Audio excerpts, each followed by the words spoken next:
아멘. 일곱 인의 마지막 번째 인이 되는 거죠. 일곱 인의 재앙, 그것은 바로 사단, 세상, 옛사람에 대하여는 심판이 되는 것이고, 바로 하나님의 백성, 새 사람들에게 있어서는 하나님의 나라의 완성, 그죠? 새 하늘과 새 땅으로서의 완성이 되는 거죠. 그래서 여섯 번째 인에서 그 파괴와 새 사람이 나오는 모습을 우리가 보았습니다. 그러니까 결국은 숫자로 보지 말라, 그죠? 순서로 보지 말라, 이런 그 부분이죠. 우리가 그렇게 해서 너무 시간적이고 순서적인 부분으로만 보면 조금 혼란이 와요. 그러니까 아예 그냥 풀어놓으시고, 일곱째 인, 그것도 그냥 하나의 인이다. 그 인 떼면 역사가 풀려지는 것이고, 역사가 마치면 두루마리는 날아가는 거다라는 걸, 그 스가랴서의 그림을 가지고서 보시면서 그 일곱 인이라고 하는 그 부분 속에다가 역사의 시작에서부터 끝까지, 한마디로 말하면 우리의 신앙생활의 시작에서 끝까지를 담아두고 있다라는 생각을 가지시고 보면 됩니다. 그러니까 첫째 인을 떼는 거나 일곱째 인을 떼는 거나 같은 내용들을 말하고 있는 거로 보시면 돼요. 그러니까 첫째 인을 뗐으니까 어떤 일이 일어나서 어느 만큼의 문제가 해결되어지고, 둘째 인을 뗐으니까 어느 부분에서 어느 문제가 해결되어지고, 그것보다는 전체적인 그런 병, 전체적인 그 타락과 세상에 물들어 있는 그들 속에 이런 여러 가지의 일을 통해서 하나님이 옛사람을 무너뜨리고 새 사람을 건설하는 이런 모습으로 보시는데요. 오늘도 이제 그런 부분으로 살피시면 되죠. 그런데 잠시 고요하더라라는 말이 있어요. 그죠? 8장 1절에 보니까 일곱째 인을 떼실 때 하늘이 반 시간쯤 고요하더니라는 말이 있어요. 그죠? 시편 76편을 한번 보겠습니다. 시편 76편. 거기에도 같은 표현이 있어요. 시편 76편 6절 봅니다.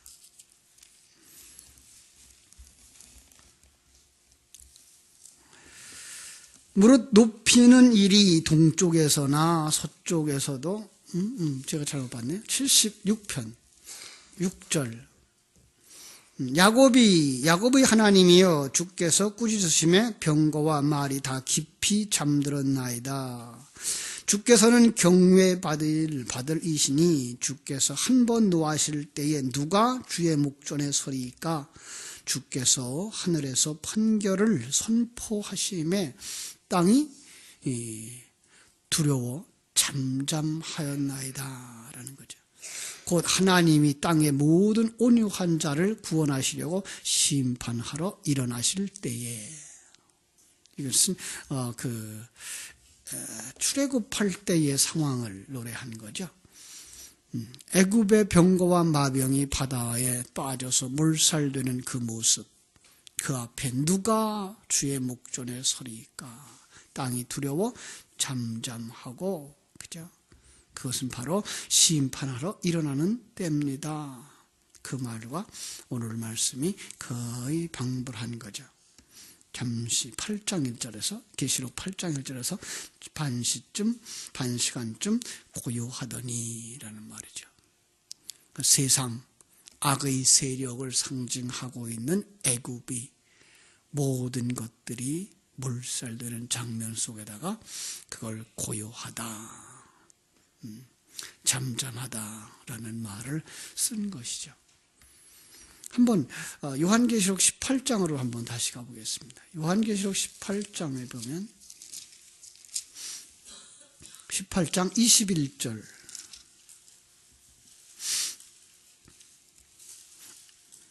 21절부터 봅니다. 이에 한 힘센 천사가 큰 맷돌 같은 돌을 들어 바다에 던져 이르되, 큰 성 바벨론이 이같이 비참하게 던져져 결코 다시 보이지 아니하리로다.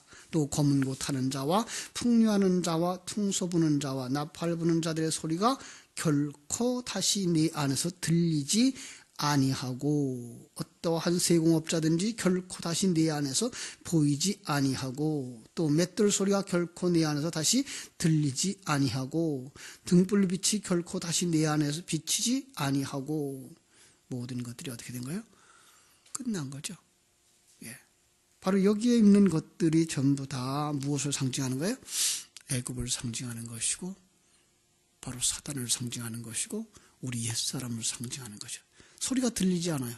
고요하다, 잠잠하다 하는 소리죠.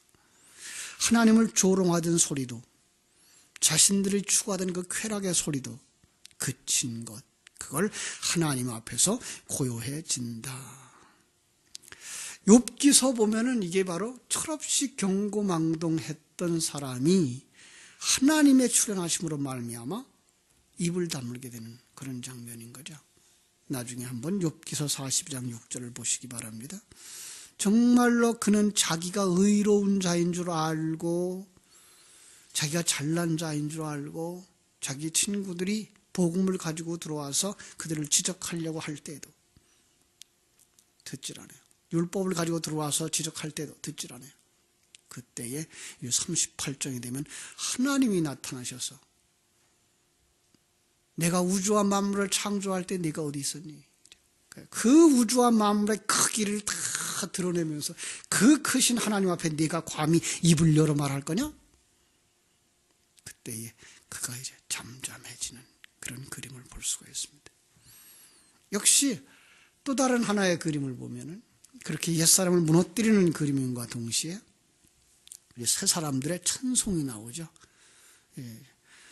출애굽기 15장에 가면 모세의 노래가 나오고 미리암의 노래가 나오는데 그 노래가 승리의 노래고 구원의 노래고 그런데 그 노래가 나오기 직전에 그들이 다 물에 잠기는 그래서 잠잠해지는 준비, 찬송의 준비의 시간 이것을 잠시 고요의 때라 이렇게 말할 수가 있습니다. 마치 오케스트라가 조율을 하죠.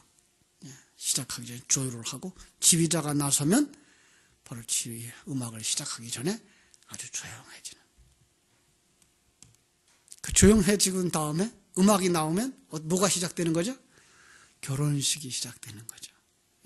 왜냐하면 이제 일곱이라고 하는 그 인을 떼고 일곱이라고 하는 그 나팔이 끝나고 일곱이라고 하는 대접이 끝나는 그 시간이 잠시 고요의 때가 오는 거예요. 그리고 나면 그 다음에 19장이 나오는 거예요. 그러니까 결국은 오늘 우리가 봤던 8장 5절 다음에 어디가 나와야 돼요? 19장이 나와서 예수 그리스도가 출현하고 거기에 신부가 등장하는 그런 그림으로 그려지는 거예요. 성경을 이렇게 끊어서 보시고 겹쳐서 놓고 보시면 성경을 쉽게 이해할 수가 있는 거죠. 그죠? 그래서 8장 5절 다음에 19장 1절로 연결되어져야 되는 거고요. 그죠? 그런 그림들이 몇 번 반복된다고요? 6장부터 18장까지는 3번 반복되는 거죠. 인이 떼어질 때 끝나는 것. 그죠? 나팔이 끝날 때 끝나는 것. 그 다음에 대접이 끝나는 장면. 그 다음에 곧바로 19장으로 연결되어져야 되는 거예요. 그러니까 그 셋을 이렇게 겹쳐서 놓고 요런 면이었구나, 요런 면이었구나, 요런 면이었구나 해서 그것의 풍성함과 그것의 하나님의 은혜의 풍성함과 옛사람이 얼마나 끊어지지 아니하려고 죽지 않으려고 벗어지지 아니하려고 우리를 공격해 들어오는 끈질긴 모습인가를 우리는 여기서 보는 거고 그런 속에서 빚어지는 영적 전쟁은 얼마나 극렬한가. 그렇죠? 그 영적 전쟁은 굉장히 심한 거죠. 그래서 여기서 우리가 알 수 있는 큰 힘, 움직일 수 없는 어떤 것들을 표현해내고 그런가 하면 그것을 무너뜨리는 더 큰 것들이 내려와서 이제 그걸 이겨내는 그림으로 그려줘서 아무리 우리 속의 옛사람이 아무리 이 세상의 사단이 강한 것처럼 드러난다고 할지라도 하나님은 그들을 물리치시고 우리 눈에는 이건 정말 안 될 것 같은 어떤 상황이라 할지라도 하나님이 이렇게 만드시고야 마는 거구나. 그래서 우리에게 안심을 주는 거죠. 그래서 우리에게 편안함을 주시는 그 평강의 복음이 우리 속에서 들려질 수 있어야 되는 것입니다. 그래서 다시 한번 이제 8장 3절부터 5절까지의 설명은 우리로 하여금 아주 쉽게 만드는 것입니다. 그러한 모든 일들은 어떤 일로 말미암아 시작되어진다? 성도들의 기도에 의해서 이루어진다라는 거예요. 그래, 그 7인의 그 상황도 뭐가 있어야 돼요? 성도들의 기도가 있어야 되는 거예요. 구원과 심판의 역사는 성도들의 기도가 있어야 되는 거예요. 그래서 여러분들은 기도하라는 거예요. 그래서 쉬지 말고 기도하라는 거예요. 에스겔서 36장에도 보면 이스라엘을 이렇게 다시 회복시켜 줄 거다. 바벨론 포로 생활 속에서 다시 회복시켜 줄 거다. 그러면서 뭐란 말이 하나 있죠? 그래도 기도해야 할지니라. 그러나 우리는 그것을 그냥 상황의 변화라고 생각해서 그것이 이루어지게 해달라고 기도하면 이루어지는구나 이런 식으로 생각을 해온 거죠. 그런데 기도에 대한 내용들을 모르는 거죠. 기도라는 내용 자체를 그냥 세속적인 내용의 기도를 그냥 가지고 들은 거예요. 그래서 우리 조상들이 장독대 앞에서 정한수 떠놓고 빌던 그 기도의 내용 그대로 가지고 교회 안에 들어와서 그냥 기도하면서 이게 기도하는 거야 라고 생각을 하는 거예요. 마태복음 6장에서는 주님은 뭐라 그랬어요? 무엇을 먹을까? 무엇을 마실까? 염려하지 마라. 그건 뭐야? 구하지 마라. 그건 이방인들이 구하는 거예요. 너에게 그것이 있어야 할 줄은 아버지께서 아시느니라. 너희는 먼저 그의 나라와 의를 구하라. 그러니까 우리가 기도해야 하는 내용 자체는 바로 진리의 말씀을 묵상하는 거예요. 그래서 하나님은 이렇게 크신 분이죠. 그래서 사도신경적으로 이제 기도를 펼쳐나가면 하나님은 창조자시지요. 나를 만드시고 내 인생을 이끌어 가시는 분이시죠. 내가 이렇게 죄악 속에 타락했을 때 예수님을 보내주셔서 나를 구원하시는 분이시죠. 그래서 주님은 나를 위해서 모든 걸 다 희생하셨죠. 주님 안에서 우리는 죽었고 살아났죠. 그걸 깨달아 알게 하시려고 성령을 보내주시고 교회를 세워주셨죠. 이루어질 줄로 믿습니다. 이게가 우리가 항상 기도하라라고 하는 말씀 속에서 할 수 있는 기도예요. 이것 주세요, 저것 주세요 하는 기도는요, 사실은 우리는 10분간도 못해요. 그런데 우리는 오해하고 있는 거죠. 세속적인 그 기도의 내용을 그냥 가지고 들어와서 기도하고 있는 거죠. 오늘 여기도 마찬가지예요. 자, 천사가 3절, 8장 3절 천사가 와서 제단 곁에 서서 금향로를 가지고 많은 향을 받으니 그 향이 뭐예요? 이는 모든 성도들의 기도와 합하여 보좌 앞 금제단에 드리고자 함이라.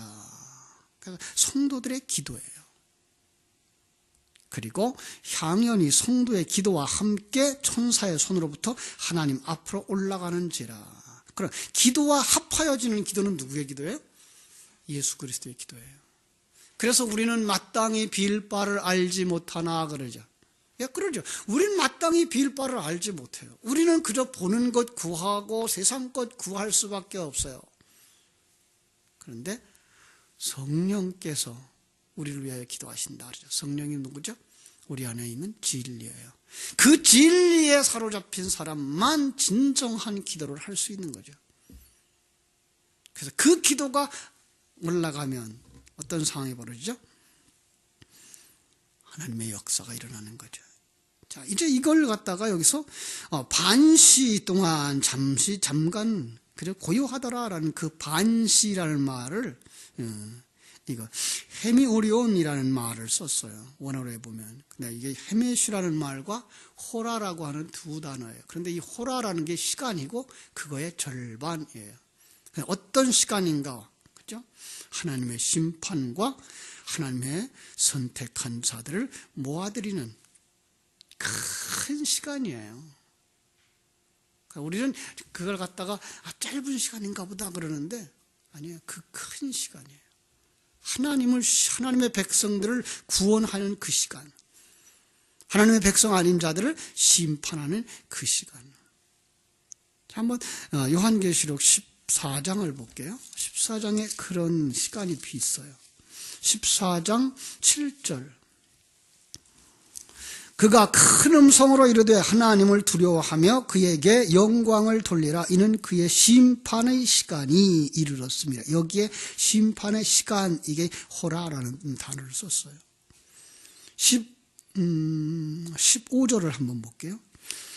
또 다른 천사가 성전으로부터 나와 구름 위에 앉은 이를 향하여 큰 음성을 외쳐 이르되 당신의 나스를 후들러 거두소서. 땅의 곡식이 다 익어 거둘 때가, 이것도 호라라는 단어를 썼어요. 이것은 어떤 하나의 잠깐의 시간이 아니고 우리 역사 전체의 시간인 거예요. 구원의 시간. 그 구원은 아담부터 시작해서 이 인류의 역사의 마지막 하나님의 백성이 완성되는 그날까지예요. 종말론적 시간의 절반, 그러면 곧 완전한 시간이 차고 나가겠죠. 하나님이 전부 이룰 것을 우리에게 가르쳐 주는 거죠. 그리고 나서 일곱 나팔 재앙이 시작되는 거예요. 거기에 우리가 8장 3절로 다시 돌아가 보면 누가 드러나고 있죠? 누가 나오죠? 8장 3절. 천사라는 단어로 되어 있어요. 천사. 잘 보세요. 천사가 와서 제단 곁에 서서 금향로를 가지고 많은 향을 받았으니 이는 모든 성도의 기도와 합하여 보좌 앞 금제단에 드리고자 함이니라. 금향로를 가졌어요. 많은 향이 있어요. 성도의 기도를 받아서 보좌 앞 금제단에 드리는 거예요. 자, 누구를 상징할까요? 천사. 많은 사람들은 이걸 그냥 천사, 일반적인 천사라고 보자. 그런데 어떤 사람들은 이걸 예수 그리스도의 사역으로 보는 거예요. 어떻게 봐도 상관은 없어요. 문제는 그 천사가 예수 그리스도의 중보 사역을 지금 보여주고 있는 거예요. 성경 속에는 이 천사들이 등장해서 예수 그리스도의 역할을 하고 있는 것을 많이 보여줘요. 우리 18장으로 가보겠습니다. 계시록 18장 1절로 2절. 2일 후에 다른 천사가 하늘에서 내려오는 것을 보니 큰 권세를 가졌는데, 여기도 다른 천사가 나오죠. 그의 영광으로 땅이 환하여 지더라. 힘찬 음성으로 외쳐 이르되 무너졌도다 무너졌도다 큰 성 바벨론이여. 자, 여기 보세요. 하늘에서 내려오는데 큰 권세를 가졌고 그의 영광으로 땅이 환하여 지더라. 누구를 묘사하는 것 같으죠? 창세기 1장에, 계시록 1장에 예수 그리스도를 상징하는 것과 같아요. 계시록 1장에서는 예수님을 묘사할 때 얼굴이 해같이 빛나고 발은 불기둥 같고 손에 두리마를 책이 펴져 있었어요. 그죠? 마태복음 28장에도 같은 얘기가 있어요. 마태복음 28장에도 보면, 마태복음 28장 한번 볼까요? 마태복음 28장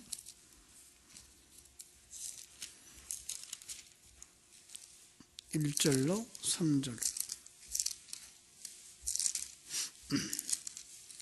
안식일이 다 지나고 안식 후 첫날이 되려는 새벽 미명에 막달라 마리아와 다른 마리아가 무덤에 보려고 갔더니 큰 지진이 나며 주의 천사, 여기 나오죠. 하늘로부터 내려와 돌을 굴려 내고 그 위에 앉았는데 그 형상이 번개 같고 그 옷은 눈같이 휘어졌거늘. 그죠? 바로 여기 그 형상이 번개 같고 그 옷은 눈같이 휘어졌다. 어디서 본 예수 같으죠? 변화산에서 보았던 예수 같으죠. 그죠?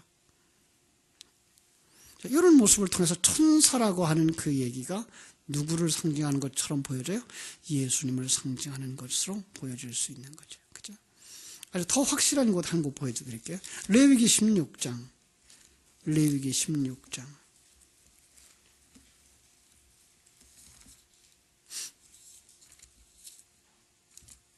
16장 12절.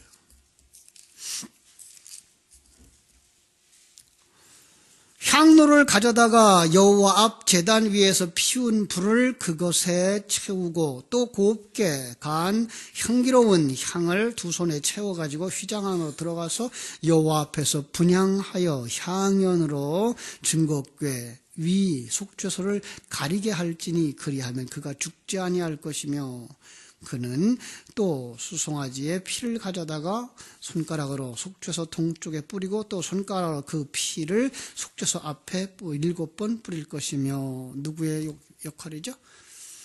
대제사장이죠. 대제사장의 역할을 하는 그죠? 향로를 가지고 지성소에 들어가죠. 그래서 향로에 향을 가득히 채우고 그 향의 기도, 향이 뭐죠? 기도죠. 그죠? 근데 그 향이 법궤를 덮어요. 한마디로 말하면 그 향이 뭐를 덮어요? 지성소를 가득 채워요. 그 법궤에 또 피가 뿌려져요.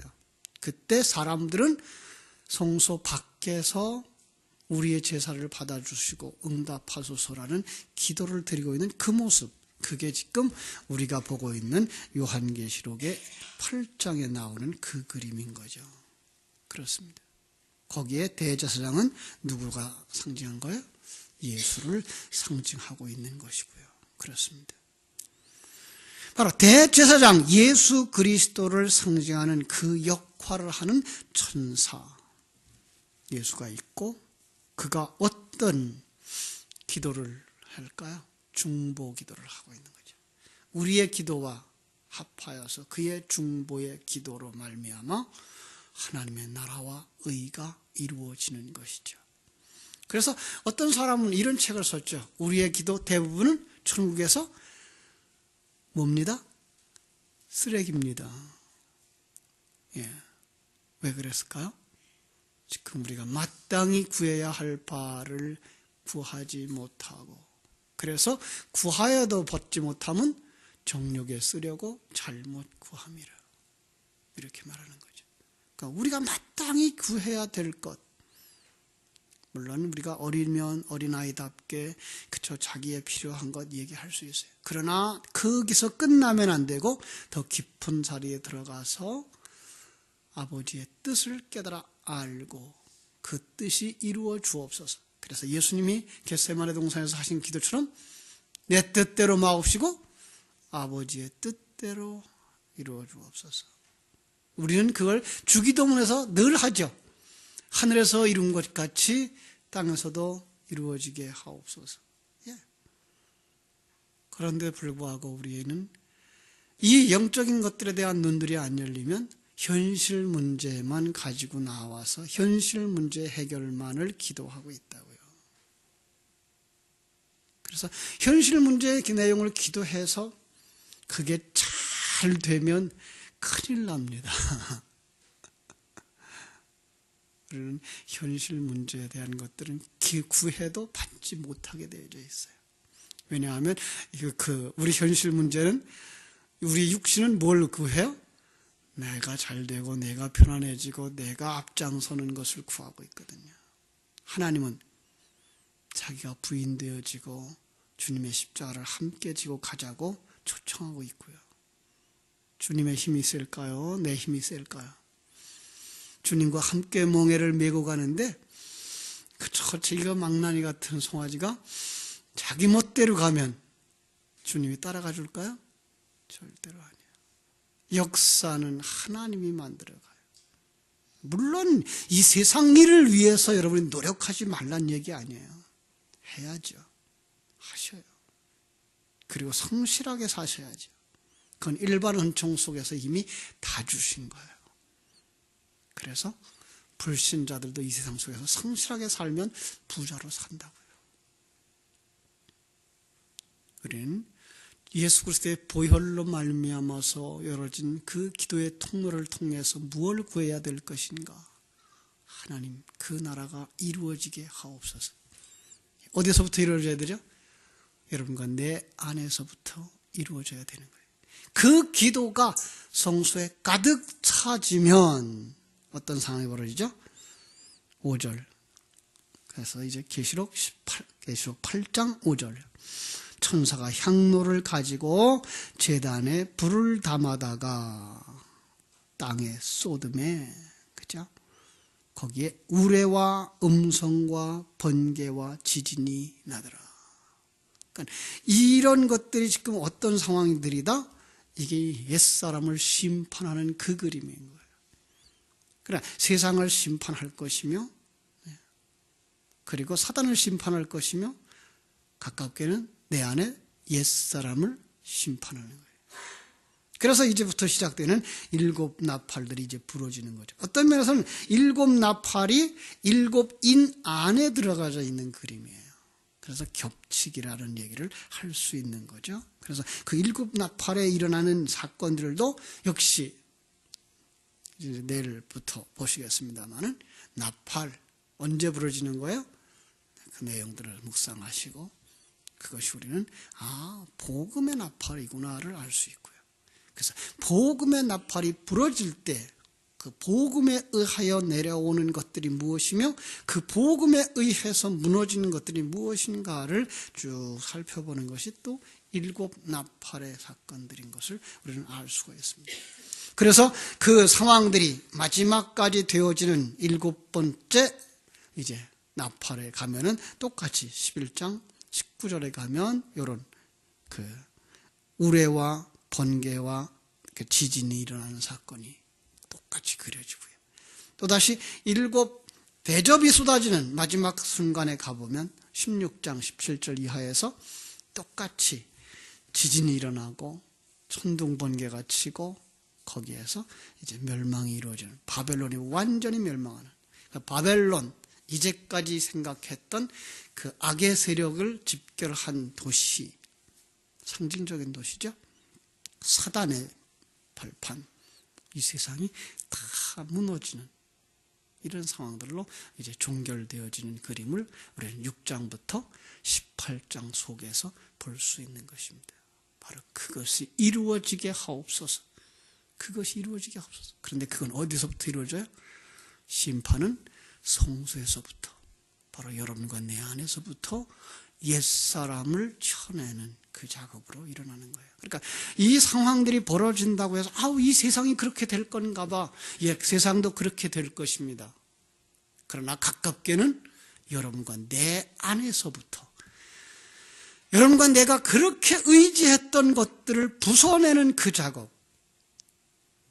어제도 말씀했습니다마는 이스라엘 백성들이 애굽을 떠날 때에 일어났던 10가지 재앙처럼 우리가 의지했던 것, 힘이라고 생각했던 것, 그 모든 것들을 이 세상 속에서 가장 큰 것, 가장 큰 힘, 변하지 않을 것 같은 것 뭘까요? 태양. 그래서 그게 무너지는 그림을 그려주고 있는 거죠. 그래서 그것들이 애굽에서 그들이 섬기던 우상들이었어요. 그 모든 우상들을 다 무너뜨리고 마지막엔 너까지 없앤다가 장자를 없애는 거예요.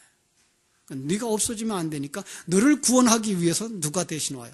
예수 그리스도가 와서 너를 품에 안고 죽고 너는 구원되는 거야. 이 그림이 출애굽이었고 우리가 지금 이 성경 속에서 보는 것입니다.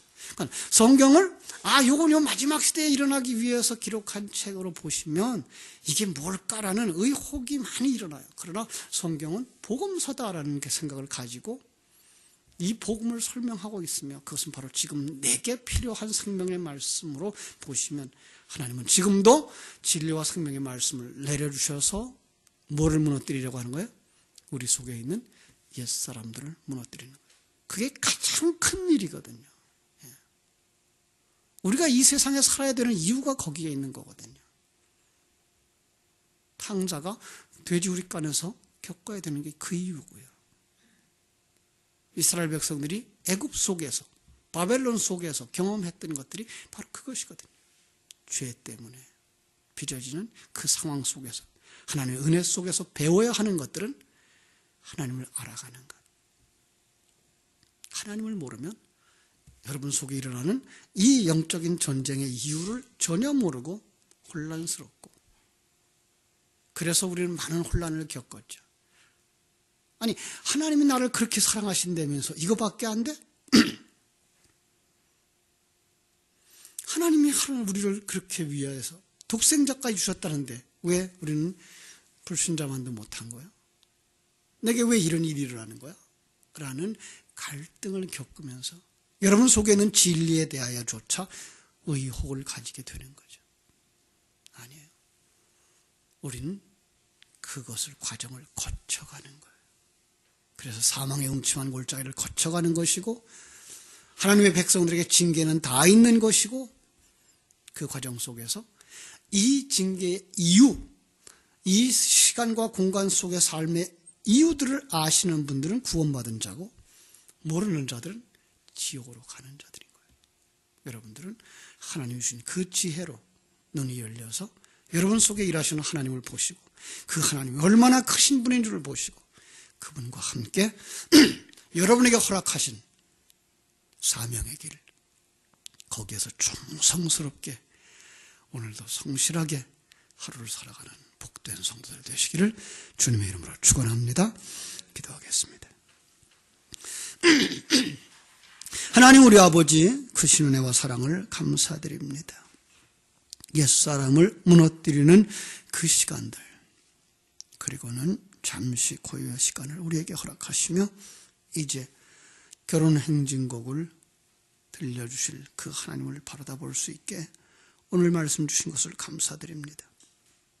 그러나 그 옛사람의 무너짐도 성도들의 기도가 없이는 안 되는 것은 바로 역사 속에 있는 그 일들이 아니라 성도 안에서 일어나는 일들이기 때문에 그렇습니다.